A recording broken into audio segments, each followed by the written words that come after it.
Evacuation. Titan alert. Get out of the building now. This is not unreal.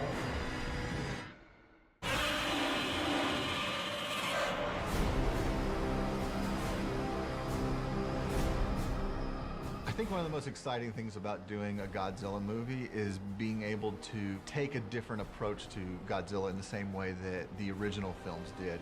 The legendary approach has always been sort of that Godzilla's a good guy. You know, he's misunderstood, but he's a good guy. He sort of is this benevolent protector of the Earth. And we're kind of flipping the world around and saying now a world where Godzilla has seemingly turned his back on humanity and is acting recklessly. The massive Titan, once thought to be a hero to humanity, made landfall in Pensacola, Florida.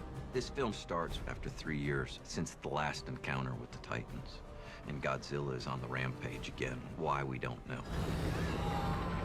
There's a reoccurring motif in this movie of Godzilla sort of being equatable to Jaws. So even at the beginning of the film, you know, we wanted to treat it more like Jaws approaching the shores.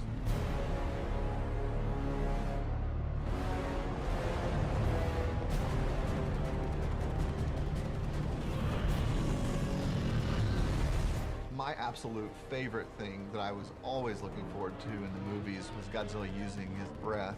I just thought that was the coolest thing every time you got to see it. And so I ended up pushing that a lot in this movie.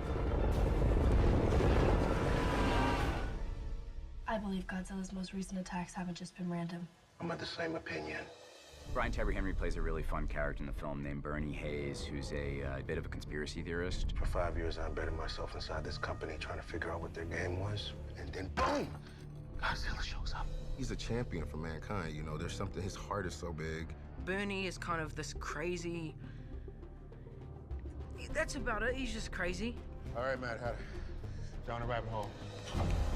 The trio of Madison, Josh, and Bernie, they're all very distinct personalities, but there's a dynamic between them and a rapport that's been great to watch. They're an amazing team. They work really well together. They complement each other so well.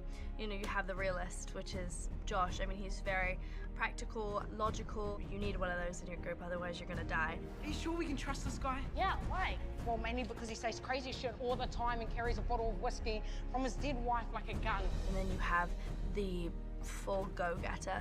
I am the go-getter. I will throw myself into, you know, if they're scared to go in first, I'll go. I think it's romantic. Woohoo!